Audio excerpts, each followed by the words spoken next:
Lengo kuu la maonesho haya ya kitaifa ni kuimarisha mitandao ya kibiashara, kufahamiana, kujengeana uzoefu, pamoja na kuimarisha masoko ya bidhaa za sanaa ndani pamoja na nje ya nchi.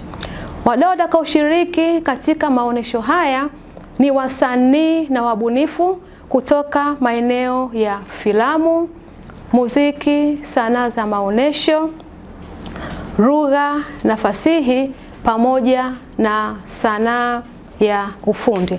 Vile pia wadau hao watatoka katika nchi mbalimbali katika jumuiya yetu ya Afrika Mashariki ambazo ni Kenya, Kongo, Burundi pamoja na Uganda. Pia tutakuwa na wajasiriamali katika sekta zote za uchumi, taasisi zinazojishughulisha na utamaduni na sanaa, taasisi za fedha zikiongozwa na benki ya CRDB. Vile pia tutakuwa na kampuni za bima na washirika wa maendeleo.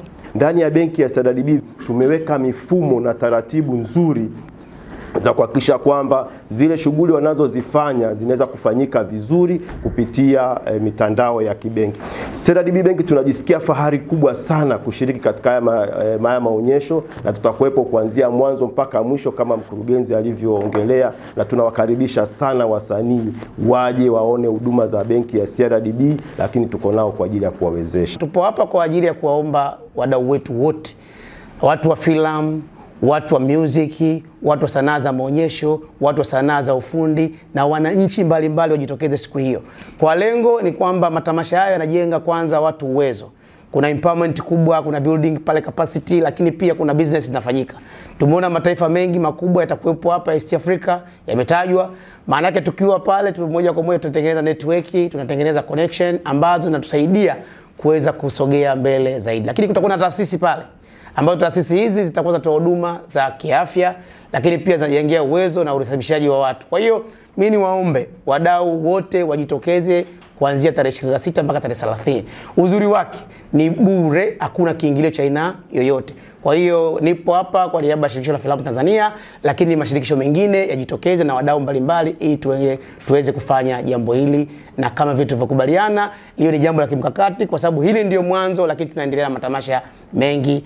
Kwa kupitia eneo hili la leo niwashukuru wote na niwakaribishe. Na wapa usia mkubwa sana wasanii wote ili waweze kushiriki maonesho haya ambayo yanategemea kufanyika mwezi huu wa Aprili, waweze kuongeza wigo mkubwa katika shughuli zao za sanaa, kuweza kuibua masoko makubwa, kwa sababu kama ambavyo wamesikia kuna ushiriki wa mataifa mbalimbali ya Afrika Mashariki, waweze kupata masoko mapya, lakini pia waweze kujipatia ubunifu mpya na kuweza kuongeza masoko.